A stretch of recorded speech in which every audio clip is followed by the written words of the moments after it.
¿qué tal? Bienvenidos. Aquí estamos una semana más en este Café Pendiente. Ya les digo que los hay algunos más que otros y este también va a ser un café pendiente de verdad, de nuevo, desde este Hotel AC Palacio de Santana, que nos ha abierto sus puertas para poder saludar, Dios mío, cuántos años hace en persona, a Miguel Herrero. Miguel, ¿cómo estás? Muy bien, encantado de estar contigo. ¿Cuántos años sin verte, sin saber de ti? No, porque sabemos mucho, Sí. mucho de ti, no dejas de circular, de hacer, de trabajar. El hombre que más sabe de la televisión, de España, me atrevo a decir del mundo. Bueno, eso se ha dicho, pero es demasiado exagerado, yo creo, ¿no? ¿Qué más sabe del mundo? No. Bueno, sé mucho, pero siempre me parece que es como un halago demasiado exagerado. Bueno, tú siempre estás en platos de televisión, en galas, bueno, ahora vamos a repasar un poquito toda esa trayectoria y siempre has estado hablando de televisión, de las anécdotas, de la intratelevisión, la intrahistoria, estas cosas que nos encanta escuchar, Sí, pero que es muy sí. difícil de saber. Vamos a hablar de todo eso, pero hoy sobre todo vamos a hablar de Miguel, de ti, de ese chico que en algún momento, te voy a preguntar cuándo, Sí. se enamoró de la televisión y nunca más ha dejado de estar al lado de ella y de conocer todo lo que, bueno, pues todo lo que se hace. ¿Cuándo nació ese idilio o cómo nació ese idilio? Pues yo lo ubico ahí a mediados de los 80, fíjate, yo recuerdo que vino mi hermano un día, me dijo, oye, ha salido una revista nueva que se llama Tele Indiscreta, que está llena de información de estas cosas de la tele.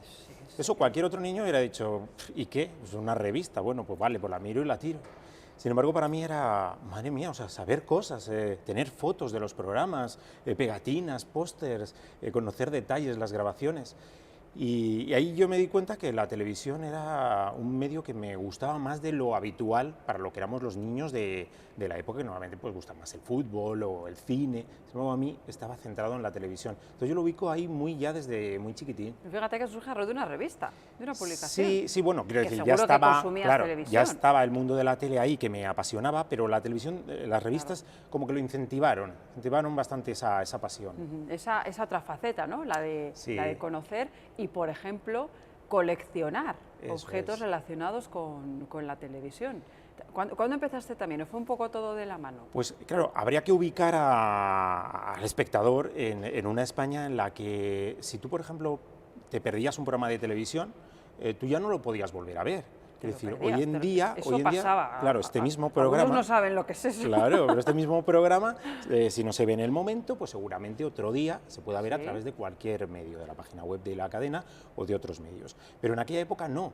Entonces, perderte un programa de televisión, habrá gente que diga, pero yo no vi La muerte de Chanquete, o yo no vi El último 1, 2, 3, pues porque estaban de fiesta o estaban de vacaciones. Sí, y no tenían vídeo, no lo Eso podían grabar. Entonces, no volvías a verlo durante décadas, hasta que ahora se está recuperando. Entonces, en mi caso, las revistas prolongaban un poco eso, es decir, aunque acabara el programa o la serie, yo podía tener algo de esa producción, o sea, Sí. tener imágenes, tener escenas, tener Una declaraciones, entrevista, sí. entrevistas, portadas, porque yo soy muy del mundo de las portadas, y de ahí empezó ya la cosa de empezar a guardar, no tanto tirar, sino coleccionar el merchandising del mundo televisivo.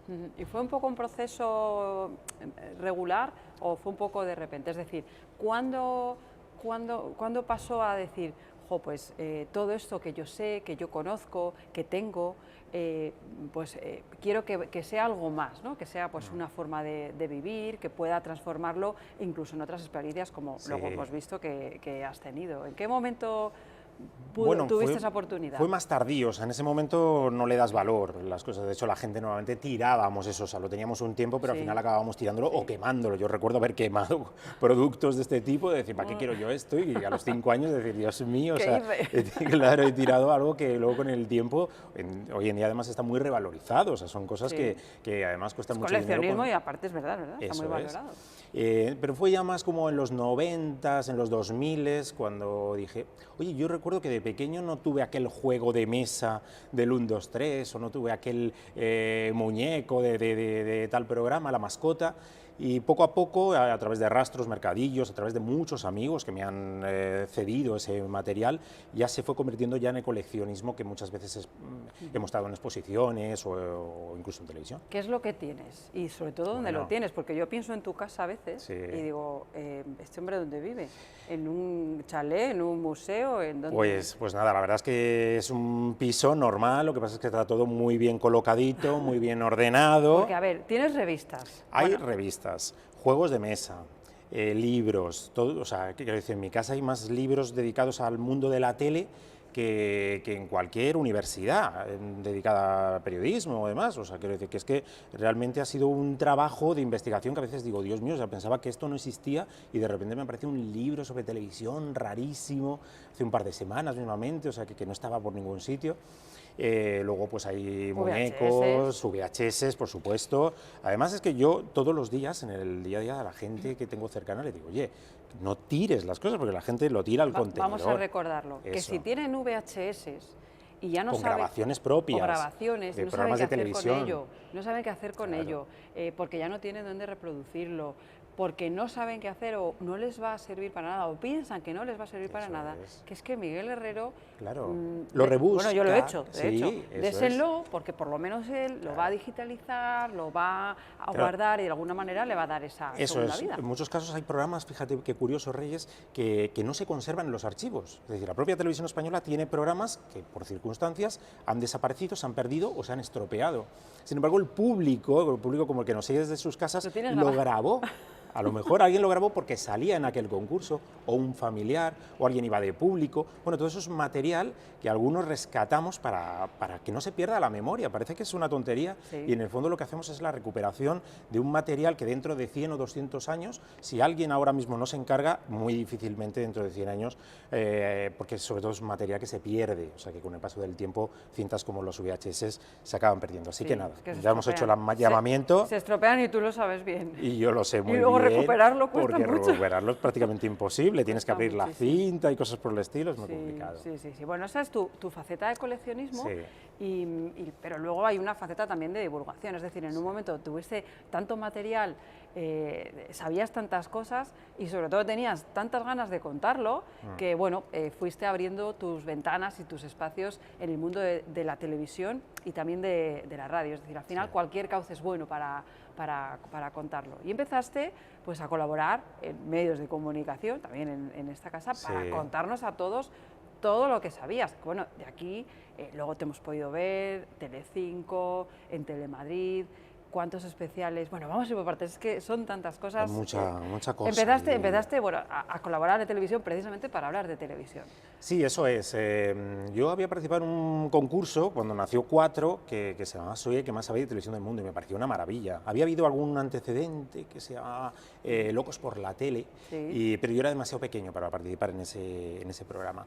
Y cuando surgió esa emisión, pues dije, bueno, pues lo que sé puede servir para algo, por lo menos para ganar dinero. Lo que pasa es que pillé un concurso que no se ganaba nada más que pues eso, que VHS, DVDs o libros firmados. O sea, no tuve yo suerte en ese sentido.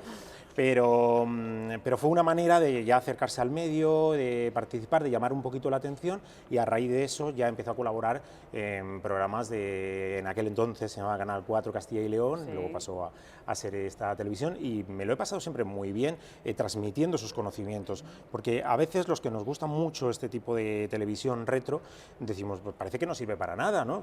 Que sabes mucho del pasado pero que no te sirve para transmitirlo a nadie, nada más que como ocio, digamos. Y el haber hecho televisión, luego libros, etcétera, pues te sirve para contactar con cantidad de gente que comparte la misma pasión que tú por la televisión. O que simplemente te queremos escuchar, ¿no? Eso es, porque realmente ya es un medio la televisión que tiene más de 60 años y que es algo muy compartido. Quiero decir, que es que tú ahora mismo te vas a otra provincia, a otra comunidad de España y con una persona que no tienes nada en común, es decir, que tú quieres empezar una conversación, solo tienes que hablar de los programas que veías de pequeño, las series que no te perdías y ya empiezas a relacionarte y a hacerte amigo de gente, o sea que también tiene un cierto valor incluso emocional. Oye, en esa etapa en la que, bueno, has tenido otras, pero en esa en concreto tuviste oportunidad también de, por ejemplo, asistir a a galas, a eventos relacionados Sí. con la tele, que además te permitió conocer a muchos de esos personajes a los que tú viste miles de veces y que pudiste recabar su historia y conocerles. Te voy a preguntar por quién te hizo más ilusión. A que lo sé, pero cuéntanoslo tú. Bueno, desde luego la persona que más ilusión me hizo, porque te prometo, Reyes, que si tú me dices cuando era un niño Pero de dímelo a mí. 4, 5, 6, 7 años que veía el 1, 2, 3 en su casa y que estaba maravillado, Sí. el poder llegar a entrevistar, a conocer, a ser incluso amigo de Mayra Gómez Kemp, desde luego fue el gran momento de mi vida profesional. Y lo llevo al margen de ser algo, pues eso, profesional, televisivo, una entrevista. Para mí, de manera particular, es como imagino la gente que en su momento haya podido entrevistar, no sé, llevado a otro plano, claro, y a otras circunstancias, en Estados Unidos, a Marilyn Monroe, a Alfred Hitchcock, pues tendrán ellos un recuerdo de decir, madre mía, os he entrevistado a uno de los los míticos más de la grandes. televisión, pues a mí me pasó con Mayra.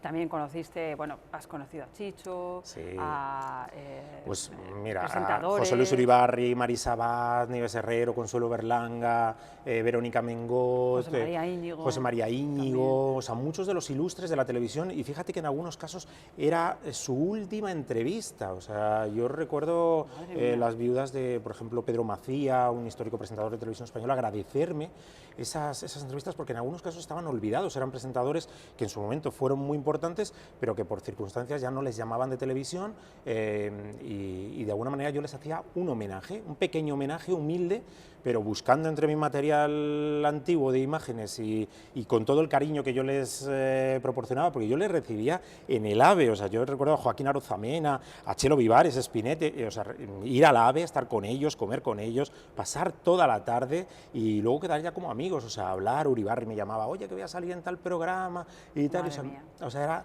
ha sido una relación ya muy habitual con cada uno de ellos. Bueno, hablar de Uribarri es hablar de Eurovisión. También hablaremos de Eurovisión, Sí. pero vamos a hablar del 1, 2, 3, de ese programa que Sí. te marcó y que de alguna manera, digamos que ha sido un poco tu niño mimado en toda esa trayectoria de estudio, porque al final, bueno, es un hobby, pero no deja de ser un Sí. estudio. También en un momento dado te ha tocado hacer una tarea de investigación Sí. para intentar conocer mucho más o bucear mucho más. Claro, yo lo diría, hay una palabra que me gusta mucho que es especialista, que sobre todo en los medios de comunicación, especialmente en radio, ser especialista en algo es muy útil, es decir, los propios programadores, los redactores, dicen, oye, vamos a hablar de este tema, pues vamos a buscar un especialista en esto, en mi caso sobre televisión, sobre el pasado o sobre los medios en general, pero en muchos otros casos son especialistas en cine o en medicina o en botánica, quiero decir que es algo muy importante que cada uno nos especialicemos en algo y luego esos conocimientos los transmitamos. Oye, te quería preguntar, de la tele, fíjate, de la tele de los 80, Sí. de los 90, luego ya los 2000, hasta hoy, entiendo que ha habido, bueno, entiendo no la ha habido, porque todos la hemos visto, Sí. una evolución. ¿Qué análisis harías de la televisión que se hacía y la que se hace? Porque ahora mismo, por ejemplo, hacer esos programas que se hicieron cuando empezaron las privadas, ¿recuerdas? Sí. Me acuerdo de las Mamachicho, me acuerdo, bueno, de esas azafatas maravillosas que iban muy descocadas, Sí. que lo veíamos todos, por cierto, con total normalidad, y que ahora mismo eso, bueno, no voy a decir imposible, pero desde luego sería muy censurado y muy criticable. Sí. ¿Cómo hemos cambiado? ¿Cómo hemos cambiado, ¿qué Reyes? cantaría Madre mía. Sole Jiménez? Pues sí, la verdad es que para uno de mis libros, Telepasión por los 90, me centré mucho en esa época de la era del zapping, de cuando llegan las cadenas privadas. Entonces, visto a día de hoy series como Benny Hill o Las Mamachicho, Ay, qué calor, un Te concurso... hablo de eso como te hablo de, Claro. de la telerrealidad. Sí, ¿Recuerdas cómo sí. se retransmitían los sucesos con Totalmente. pelos y señales? Sí.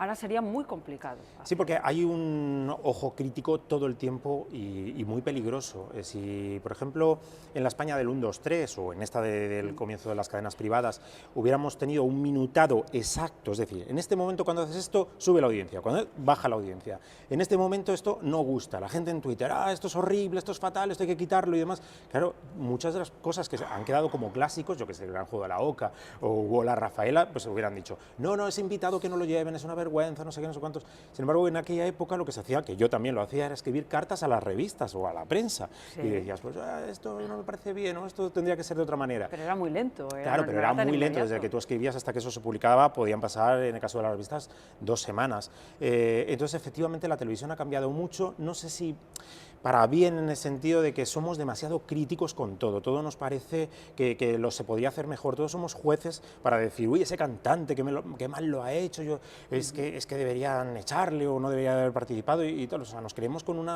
un poder que en aquella época no era así, en aquella época se veía la televisión con una cierta calma, con un cierto disfrute, ¿no? Vamos a disfrutar de ese programa de televisión. ¿Y crees que hemos perdido un poco de naturalidad, de inmediatez y de la capacidad de trabajo, bueno, capacidad de trabajo, ¿no? Porque en las televisiones se trabaja muchísimo. Sí. Quiero decir, se es muy crítico, por ejemplo, con el material que se graba y sin embargo no hacemos ascos a cualquier vídeo que nos manda cualquier vídeo, bueno, videoaficionado, ¿no? Porque ahora yo ni siquiera llamaría videoaficionado a quien tiene un móvil, porque todos tenemos un móvil y todos podemos hacer un vídeo de lo que sea que pasa delante de nosotros. Eso ha cambiado mucho, esa interacción también en ese hoy en día todos somos fotógrafos, todos somos cámaras, es además peligrosísimo porque yo me sorprende que la gente siga cometiendo cualquier tipo de delito por la calle. El otro día se veía un informativo donde alguien estaba robando detrás en un supermercado, o sea, es absolutamente increíble porque cualquiera te puede estar grabando en cualquier momento. No somos críticos con esas imágenes y somos críticos con otras. Eso es, sobre todo con otras que llevan muchísimo trabajo, porque el problema de televisión es que lo que vemos habitualmente detrás lleva muchísimo trabajo, es lo típico que se dice en televisión, de todo el equipo, los técnicos, pero es que es verdad, o sea, quiero decir, hasta que eso sale no sabes las condiciones que hay detrás. Yo, toda mi etapa televisiva, por ejemplo, detrás había un trabajo tremendo, incluso compaginado con otras cosas que no tenían que ver nada con el mundo televisivo, que claro, quien lo ve de manera descontextualizada puede juzgar de bueno, pues esta vez está un poco más soso, más aburrido y demás, pero es que detrás, madre mía, hay muchísimos elementos que pueden cambiar el programa. Entonces, yo sí que a veces digo, joder, tendríamos que ser un poquito menos críticos con las cosas y pararnos a valorar muchos elementos que puede haber alrededor de esa emisión. Sí, eso es complejo, pero es verdad que tendríamos que parar un poco más. Bueno, y por el camino coleccionaste un montón de cosas, y claro, en un momento dado dijiste, pues esto tengo que ordenarlo de alguna manera, y empezaste a escribir libros. Pero vamos, ¿cuántos llevas ya? Bueno, ahora mismo son 6, pero está próximo a salir un séptimo libro. ¿Séptimo? ¿Estás en ello? Sí. Bueno, este me está llevando muchísimo más tiempo porque es una enciclopedia sobre los concursos de televisión, o sea, toda la historia de la televisión. Pero eso es un trabajo, o sea, solamente de uno y es un trabajo. 2 años, cuando me dice, bueno, es que últimamente no te vemos y tal, que claro, es que para escribir un libro, cerrado. A mí me encantan los famosos cuando todos dicen, he publicado un libro, he hecho una novela histórica, y digo, yo no sé dónde sacan el tiempo, porque de verdad que es dificilísimo, sobre todo porque mis libros son más bien ensayos, o sea, no es una narrativa, una historia con unos personajes, mis libros es historia de la propia televisión basada en géneros, por los 80, los 90, pues esto, las privadas, el 1, 2, 3, la historia del 1, 2, 3. Y entonces, claro, a mí me lleva muchísimo tiempo hacer esos libros y este último 2 años, pero este año se va a publicar y fíjate, nació, yo en mi vida muchas veces las cosas más potentes, más buenas, han nacido de momentos muy dramáticos. Y, por ejemplo, el tema de escribir, yo jamás hubiera pensado escribir un libro, de verdad, dentro de todas estas aficiones y encargos televisivos, o sea, lo de escribir para nada hubiera estado dentro de mis planes. Pero yo sufrí de repente un neumotórax espontáneo, que es una cosa fatal, que de repente de estar muy bien, al día siguiente pasas a tener un tubo metido hasta el pulmón y estar en el hospital un tiempo. Entonces, claro, ese tiempo de inactividad y de estar de baja, etcétera, dije, algo tengo que aprovechar con esta mano, podía mover así un poco la mano, pues para investigar sobre los 80, y dije, nunca se ha publicado un libro sobre la televisión de los 80, que ahora sí, que ahora hay muchísimos en el mercado, pero en ese momento ni EGB, ni nada de esto, o sea, no existía nada. Y me dediqué a hacer pues un libro con todo ese material que yo había hecho acopio, poco a poco, con el tiempo, y surgió Revisitando los 80, que fue el primer libro pues, dedicado a la televisión retro. Y luego Telemuñecos... Telemuñecos, los 80 responden otra vez, la tele de los 70, Telepasión por los 90... y creo que me quedo alguno que para mí son como mis hijos, de verdad, les tengo por aquí cerquita y sobre todo porque pesan mucho, o sea, son unos hijos que han engordado mucho, con el tiempo, de verdad que es como un placer el verlos. Cada vez que he ido a librerías, a centros comerciales y lo he visto colocadito ahí, me he sentido muy orgulloso porque he dicho, mira, pues Bueno, quieras es que son no, una chulada. claro, con el paso del tiempo lo que he hecho ha servido para algo, ¿no? Y sobre todo ver gente que lo compra, que luego me escribe y me dice, bueno, me lo he pasado genial y tal, y dices, qué guay, ¿no? Bueno, y hubo uno de esos libros que yo creo que ha sido, yo creo que el que con más cariño has hecho, todos, pero... Y que no hemos nombrado. Y que no hemos nombrado porque lo hemos dejado para el final, porque esos es 6. el gran final, que es el gran libro del 1, 2, 3. Sí. Que bueno, lo del 1, 2, 3 en la historia de la televisión es todo un hito, tú lo sabes, y prepararlo ha tenido que ser una pasada. Pero ¿fue casualidad o ya el 1, 2, 3 a ti ya desde el principio era un poco tu gran pasión? ¿O la fuiste descubriendo después?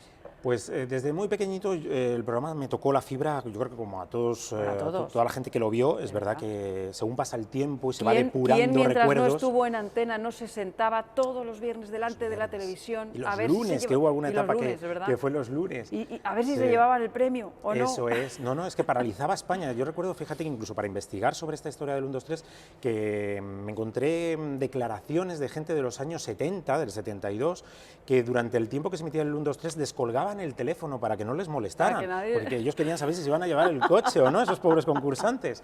Y sí, me tocó la fibra de manera muy especial. Es un programa muy emotivo, donde además Chicho despedía de una manera muy emotiva cada etapa, era como que se acababa para siempre, que nunca más iba a volver. El resto de programas no, terminaban y punto. Pero el 1, 2, 3 no, había como una cosa que él sabía que a los niños, ya desde la cabecera, que eran dibujos animados, nos atraía muchísimo. Y yo siempre soñé con ir al kiosco y que hubiera un libro del 1, 2, 3 con su historia, que hubo uno, pero bueno, era más bien fotográfico y que lógicamente en el 87 todavía no retrataba toda la historia del programa. Y siempre imaginé, digo, alguien se encargará de hacer ese trabajo porque le va a llevar mucho. Son un programa que empezó en el 72 un poco y hasta el 2004. Llegó un momento que un amigo me dijo, vamos a ver, esto no lo ha hecho nadie ni lo está haciendo nadie, ¿por qué no te pones tú manos a la obra? Así que tú verás. Eso es, y lo mismo que desde el tiempo que salió el primer libro, pues no, que la situación no era buena por el tema de salud, y surgió revisitando los 80, de un tiempo de parón de trabajo por circunstancias, por un ERE, además, concretamente, pues me puse a hacer la historia del 1, 2, 3 durante 9 meses, y finalmente salió un libro que te prometo que incluso cuando la revista Pronto nos sacó a Mayra Gómez Quena, a Raúl Sender, a Alejandra Grepi, una de las azafatas del programa, y nos sacó, lo vi, no me lo llegaba a creer, digo, hemos hecho una presentación con la gente que hizo el 1, 2, 3, con permiso de Chicho, porque Chicho dio su permiso para que yo fuera quien hiciera esa historia. Claro, yo te quiero preguntar, ¿fue en el transcurso de que hiciste este libro cuando fuiste conociendo a todos esos personajes? ¿O ya los conocías antes? Había habido una evolución a lo largo del tiempo. Yo había ido conociendo a Jordi Estadella, que era una persona que admiraba muchísimo, a Lidia Bosch, a Miriam y demás, y había podido entrevistar a Mayra. Es decir, yo creo que el libro del 1, 2, 3 es además el colofón final a poco a lo largo de mi vida, ir conociendo a prácticamente toda la gente que lo hizo. Ya los conocías, pero bueno, ya hacer esto, digamos que te unió definitivamente a ellos. Y recuerdo ese día de presentación allí en Madrid, que, bueno, yo no estaba, lo recuerdo porque nos lo has contado. Sí, porque en las redes sociales y en todo. Eso es, pero claro, yo veía las fotos y yo decía, no me cabe imaginar la felicidad que tiene que tener hoy Miguel con toda esta gente alrededor y arropándole. Sí, felicidad y responsabilidad. Quiero decir, yo normalmente no estoy nada nervioso en televisión,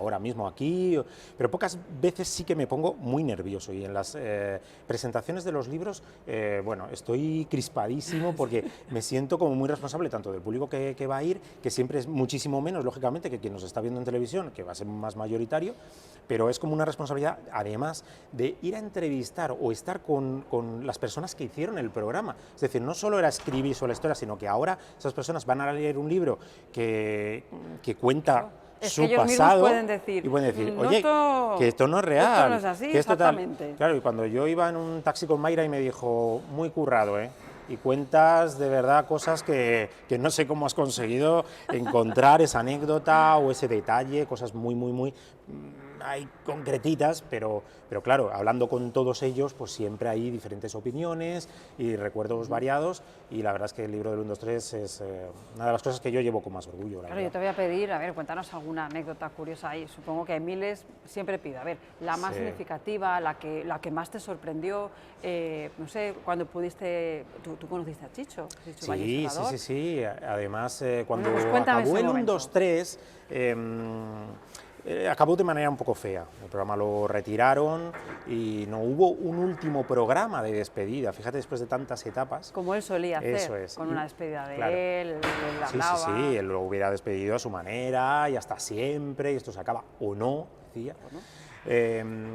Y justo después, nosotros para los que éramos muy fans del programa, decidimos honrarle de alguna manera, y ese homenaje que no se le estaba dando en televisión, lo hicimos en persona, y hay vídeos además con antiguas cámaras de poca calidad, pero donde estamos con Chicho, le entregamos una placa de bronce en agradecimiento a los fans del programa, y estuvimos toda una tarde con él, que fue una delicia estar con una persona como Chicho, de la que aprendes lógicamente con sus propias experiencias. Quería preguntarte, porque solamente hablar con él, un hombre, una persona, y que es que hizo la televisión, construyó la base de la televisión española y la base de la que muchos nos estamos alimentando prácticamente, no sé, de toda esa raíz. Claro, yo el primer contacto que tengo con Chicho es como público en un programa muy pequeñito, era como un Waku Waku que volvió, que se llamaba Jimanji Canana, y ahí nos citó a unos cuantos muy fanáticos del programa y nos regaló montones de cosas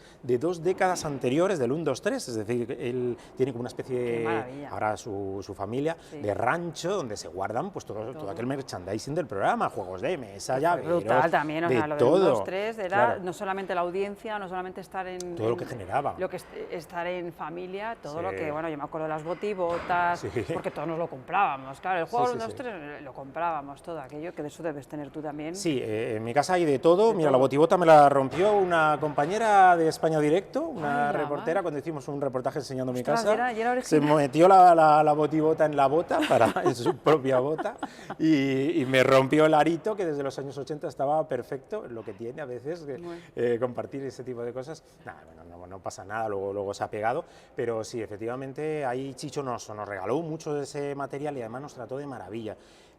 Tuve la experiencia de, además, vivir los 1, 2, 3 como él los dirigía y como los realizaba, porque cuando en el 2004 volvió una etapa que se llamaba 1, 2, 3 salir esta vez, se hicieron 19 programas y yo fui 12 veces de público, 12. Entonces viví grabaciones tú estabas allí, tremendas. Hay que aplaudir, ay sí, que tengo que aplaudir, ¿no? Sí, es que estoy atento bueno, a grabaciones, todo. como siempre contaban, desde las 3 de la tarde hasta las 12 de la noche o la 1 de la madrugada. Eran eternas. Eternas. Un trabajo, era tremendo. Y yo le oí pues, muchas veces pues, ese genio de Chicho, pues lo viví en directo, nos pedía que nos riéramos ahí cuando a lo mejor no te hacía gracia lo que sucedía, incluso alguna azafata, pues su contrato ahí se finiquitó en vivo.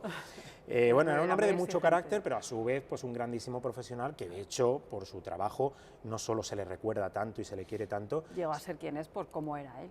Claro, los premios incluso internacionales. Fíjate que me hizo mucha ilusión, hace 5 años o algo así estuve en Londres y paseando ahí cerca del Támesis había una librería.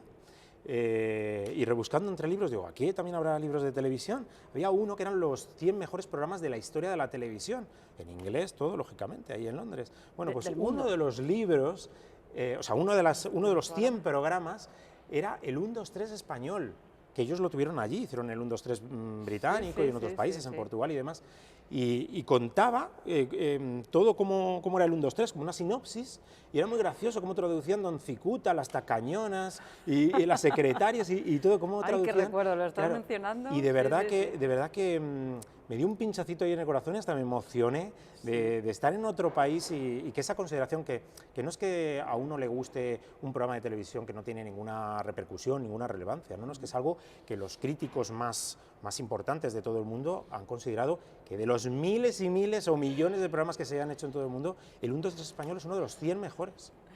Jo, Miguel, se nos está acabando el tiempo y al final acabamos hablando de televisión y acabamos absortos escuchándote y hace mucho que no tienes ese espacio, deberías tener alguno más, ¿eh? yo creo que sí. Tienes Bueno, tanto que yo contarnos. estoy ahí abierto siempre a hacer, porque mi cabeza siempre está fluyendo. Entonces, Lo sé, no cuando- paras. Cuando La queramos, cabeza no recuperamos para. ahí la nostalgia televisiva. Oye, una pregunta para terminar. ¿Quién va a ganar Eurovisión este año? Bueno, pues ahora mismo parece que Noruega, Uf. pero España yo creo que no. No, ¿no lo ves? No lo veo, Bueno. este año no, el año pasado sí lo vi. Me Ver- enfrenté a todo el mundo, dije, esta chica, vamos. ¿Sí? O sea, ¿Apostaste por Chanel? bueno, desde el principio hasta ¿cómo fue cuando yo veía críticas por todos los sitios y tal, y yo esta me la Que no. puse de foto de perfil en Facebook. O sea, que es que yo estaba con Chanel a tope y el resultado quedó bien claro. Bueno, podríamos hablar de Eurovisión, podríamos hablar de ABBA, podríamos hablar de miles y miles de concursos. Oye, Sí. ya nos contarás ese libro que va a salir. Por supuesto. Pero bueno, hoy tenemos que poner fin, aunque no nos gustaría. Miguel, ha sido un placer, de verdad. El placer, el compartir mío, está siempre contigo. este espacio contigo y volver a saludarte. Me alegro de verte y me alegro de verte muy bien. Pues muchas gracias. Seguiremos igualmente. viendo la tele, ya te preguntaré, a ver, y el de Sí. Eurovisión, ahí estaremos, ¿eh? Ahí Estamos dándolo pendientes todo. y conectadísimos, que es lo que tiene este mundo de hoy en día. Gracias, Miguel, por acompañarnos. Bueno, ya lo han visto, estaríamos aquí minutos y minutos y minutos recordando esa historia de la televisión y de todos esos momentos en los que hemos ido, y esperemos, podamos seguir siendo felices delante de una televisión. Nada, que nos vemos muy prontito recordando y tomándonos ese café pendiente. Ya lo saben, que tampoco les falte a ustedes. Adiós.